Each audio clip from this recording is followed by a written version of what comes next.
And when you learn to stand still while others scramble for attention, you discover something powerful. You were never powerless at all. You just hadn't claimed your power yet.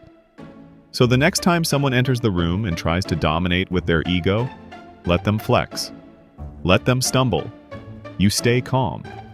Because the most dangerous person in the room isn't the one shouting. It's the one who doesn't flinch, the one who doesn't chase, the one who cannot be shaken. That's not cruelty, that's growth. Share your story with me in the comments. I would love to hear it. And if this video spoke to you, don't forget to like, subscribe, and turn on the notification bell so we can keep walking this journey together. This is day 95, my story of not just destroying egos, but becoming untouchable. I've gotten defensive. I've chased validation. But slowly I learned that the strongest person in the room isn't the one talking the loudest. It's the one who doesn't flinch, the one who sees everything and stays calm. So here is where I stand today. Destroying someone else's ego might feel satisfying in the moment, but building a mind that is ego-proof, that is freedom. When someone brags, I don't need to outshine them. When someone provokes me, I don't need to react.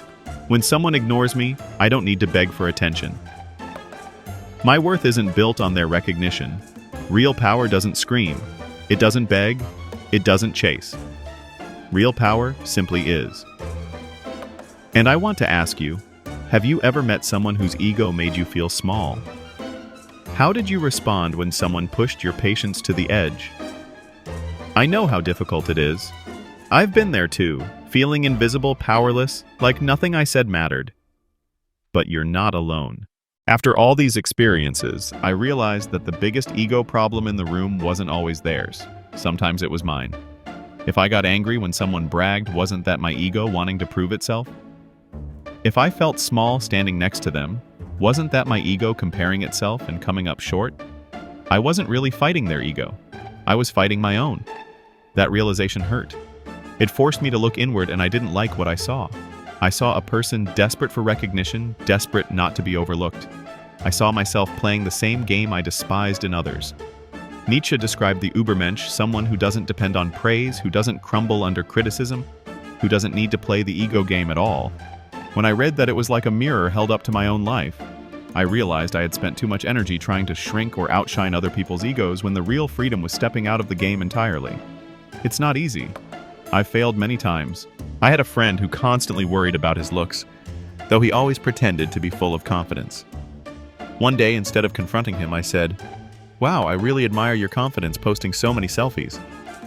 If I felt insecure, I don't think I could do that." He laughed, but I saw it in his eyes, the hesitation, the second-guessing.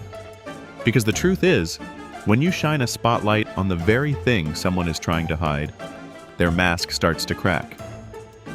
They can't decide if you're praising them or mocking them, and in that uncertainty, their ego shakes.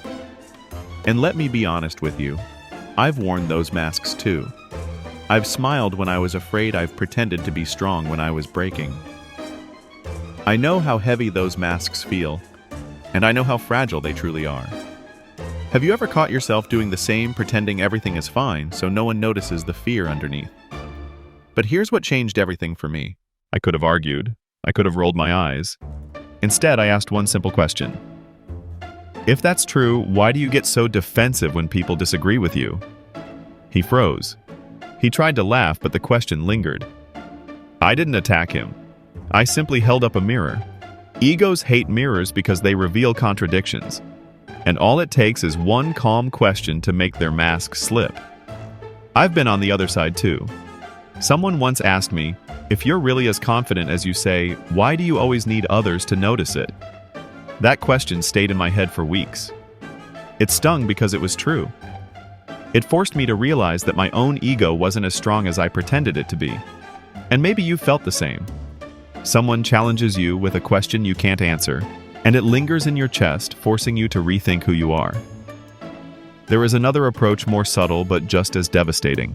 Normally, I would have felt the need to add something to prove I wasn't behind. But that day, I tried something new. I just nodded and said, "Cool," then quietly went back to my notes and sipped my coffee. His face shifted. He lost his rhythm. He looked around, searching for approval he didn't get from me. That was when I realized something. Egos breathe oxygen, and oxygen is your attention. When you stop reacting, their ego suffocates. Silence starves them more than any insult ever could. And I want to ask you, have you ever noticed how much power you hand over to someone just by reacting? Sometimes anger fuels them. Jealousy fuels them, even admiration fuels them. But indifference cuts the line. I know it's not easy. I've struggled too. It feels unnatural not to match their energy. But silence isn't weakness.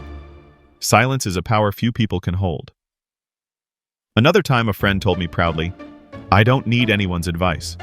I know exactly what I'm doing." Have you ever met someone who walks into a room and behaves like the universe was designed to orbit around them? I have. They talk as if Google would collapse without their knowledge. They act like apologizing could shake the earth itself, and every sentence drips with self-importance. Standing next to them, I used to feel small, as if my presence was irrelevant. And maybe you've been in that place too, sitting silently while someone keeps talking about themselves, draining the air out of the room. You want to roll your eyes, but you also don't want to fight. For a long time, I wondered how to deal with people like that, without losing my peace. I thought the answer was to fight back, to prove myself, to be louder. But I discovered something else. Destroying someone's ego is easy, yet mastering your own is where the real power lies. I remember one meeting clearly. A coworker was bragging endlessly about his money, his investment.